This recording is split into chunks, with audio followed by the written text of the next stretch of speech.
Hello everyone, आपका स्वागत है। मैं आपको यहाँ पे ये संसद की जो सदस्यता होती है, इस पे समाप्ति पे बहुत ज़्यादा क्वेश्चन पूछे जाते हैं, तो मैं इसी पे आपको थोड़ा सा बताऊँगा ये कैसे हो सकती है।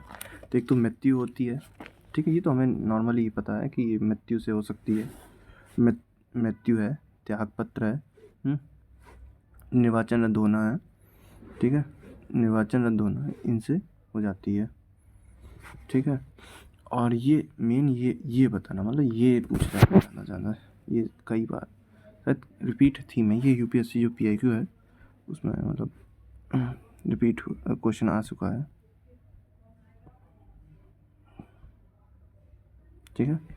तो अब इसमें क्या है, इसमें अगर ये पूछा जाता है, अगर दोनों सदन में कोई व्यक्ति निर्वाचित हो गया, ठीक है, और 10 दिनों के अंदर उसने क्या है किसी भी सदन से त्यागपत्र नहीं दिया, ठीक है, तो क्या होगा, जिस भी पहले सदन में चुना गया होगा उसकी सदस्यता समाप्त हो जाएगी, ठीक है, ये नोटिस कीजिएगा आप लोग, ठीक है। अगर दोनों सदनों में निर्वाचित हुआ है, 10 दिनों के अंदर अगर उसने पहले सदन से त्यागपत्र नहीं दिया, पहले सदन को त्यागपत्र नहीं दिया, तो क्या होगा, उसका पहले सदन को त्यागपत्र नहीं दिया तो उसके मतलब सदस्यता चली जाएगी पहले सदन से। अगर किसी भी सदन में नहीं दिया तो उसके पहले सदन की सदस्यता चली जाएगी, ठीक है। अगर लोकसभा राज्यसभा दोनों में चला उसका वो हो गया, लोकसभा और राज्यसभा दोनों में वो हो गया, मतलब निर्वाचित हो गया, अगर 10 दिनों के भीतर किसी एक से त्यागपत्र नहीं दिया तो उसकी राज्यसभा की सदस्यता चली जाएगी, ठीक है। इसी प्रकार क्या है, संसद और राज्य विधानमंडल में अगर उसका संसद और राज्य विधानमंडल में उसका अगर वो होता है, निर्वाचित हो जाता है, अगर 14 दिन के भीतर, ये इंपॉर्टेंट है, यहाँ पे 14 दिन के भीतर है, यहाँ पे कितना था, 10 दिन के भीतर, ठीक है, ठीक है, 14 दिन के अंदर मतलब उसने त्यागपत्र नहीं दिया तो संसद की सदस्यता समाप्त हो जाएगी, राज्य विधानमंडल की बनी रहेगी, ये याद रखिए, राज्य विधानमंडल की बनी रहेगी और संसद की सदस्यता समाप्त हो जाएगी, ठीक है। इसी प्रकार अगर लोकसभा की 2 सीटें, ठीक है, दोनों सीटों से निर्वाचित हो गए, 2 सीटों में निर्वाचित हो गया, अगर 14 दिनों के भीतर, कितने 14 दिनों के भीतर उसने त्यागपत्र नहीं दिया तो उसकी दोनों सीटें चली जाएंगी, ये याद रखना, ठीक है। फिर से इसको मैं याद करा देता हूँ आपको, ठीक है।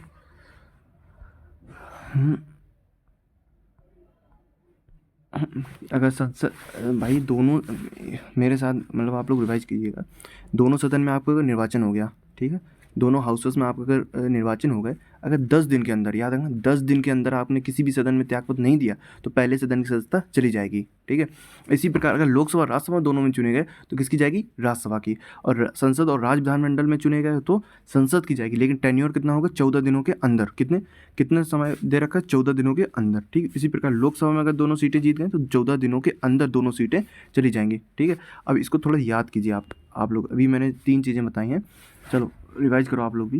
पहली बात क्या था, कितने दिन के अंदर दोनों सदनों में चुनाव हो गया, लोकसभा और राज्यसभा में किसकी जाएगी, राज्यसभा की जाएगी, क्यों कितने दिन के अंदर नहीं किया तो 10 दिनों के अंदर, ठीक है। इसी प्रकार दोनों सदनों में अगर चुनाव हो गया है तो आपको जिस पहले सदन में जो आपने त्यागपत्र नहीं दिया, कितने दिन के अंदर, 10 दिन के, तो पहले सदन की सदस्यता चली जाएगी। इसी प्रकार हम बात करते हैं दूसरा, राज्य विधानमंडल और संसद दोनों में आपका अगर आपका निर्वाचन हो गया है तो अगर आपने किसी भी 14 दिनों के अंदर, ये याद रखना कि इसमें पहले वाले में कितना था, सॉरी चल क्यों नहीं था, पहले वाले में था, 10 दिन, ठीक है। दूसरे में क्या है, ये 14 दिन का टेन्योर है, ठीक है।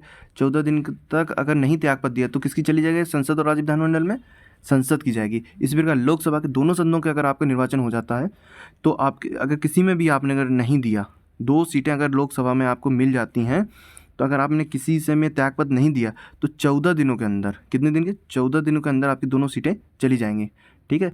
ये आपके 6 तरीके से यहाँ से जाती हैं। अभी और भी तरीके बता देता हूँ, वो शायद सिंपल ही तरीके हैं जो आपको तुरंत मतलब याद हो जाएंगे, ठीक है। इसी प्रकार आपका जैसे है कि आप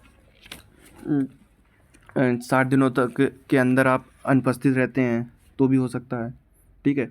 और 2 वर्ष से अधिक की अगर सज़ा मिल जाती है तो भी मतलब आपका निर्वाचन नहीं होगा, मतलब अयोग्य हो जाएंगे आप, आपकी सदस्य की सदस्यता चली जाएगी। इसी प्रकार एंटी डिफेक्शन लॉ भी है, वो 52 कॉन्स्टिट्यूशन अमेंडमेंट है, उसमें 91 कॉन्स्टिट्यूशन अमेंडमेंट में अभी कुछ संशोधन किया गया। आप लोग कमेंट करके बताइए उसमें क्या हुआ था। उसमें बिल एक तो स्प्लिट था, मर्जर था, स्प्लिट और मर्जर में से कौन सा एक अभी है और एक को ख़त्म कर दिया। इसको आप कमेंट में कीजिएगा, ठीक है। ना पता हो तो कमेंट कीजिए, मैं इसको पिन कर दूँगा। Thank you.